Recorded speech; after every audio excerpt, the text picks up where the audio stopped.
Hi అండి, welcome to హరిత kitchen. ఈరోజైతే నేను పాలకోవా ప్రిపేర్ చేస్తున్నానండి. నేనైతే 1 లీటర్ పాలు తీసుకున్నాను. అవి ఇలా విరిగిపోయిన తర్వాత వడపట్టుకోవాలండి. వడకట్టుకొని ఒకసారి మంచి వాటర్ తోటి వాష్ చేసుకోవాలి. తర్వాత ఒక ప్యాన్ పెట్టుకుని స్టవ్ వెలిగించుకొని ఇలా వడకట్టుకున్న తర్వాత ఇది ఇందులో వేసేసుకుంటున్నాను. ఇంకా ఇందులో ఏమైనా వాటర్ అది ఉన్నా మనం కలుపుకుంటూ ఉంటే అదంతా ఇంకిపోతుంది. ఇలా ఇంకిపోయిన తర్వాత ఇందులోకి టేస్ట్కి తగ్గట్టుగా షుగర్ యాడ్ చేసుకోవాలండి. నేనైతే యాలకుల పొడి కొద్దిగా పంచదార వేసి మిక్సీ కొట్టాను, అది కూడా వేసేస్తున్నాను. 2 నిమిషాల్లో అయిపోతుందండి. ఇంట్లోనే ప్రిపేర్ చేసుకోవచ్చు పాలకోవా. ఇలా బాగా కలుపుకుంటూ ఉండాలండి. ఇప్పుడు ఇందులో 3 టేబుల్ స్పూన్స్ దాకా పాల మీద మీగడ యాడ్ చేసుకుంటున్నానండి. ఇది బాగా కలుపుతూ ఉండాలి. మనం దీన్ని కలుపుతూ ఉన్నప్పుడే ఇదంతా గెడ్డలుగా ఉంటుంది కదండి, విరిగిపోయిన పాలు అనేది.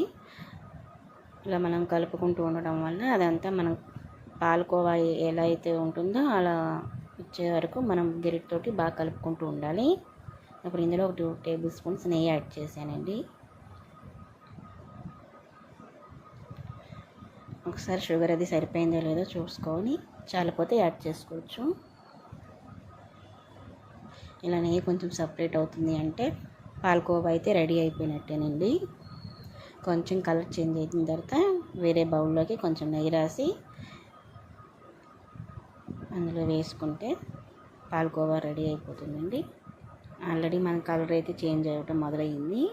ఇప్పుడు మనం వేరే ప్లేట్లోకి ఇది తీసేసుకుందాం.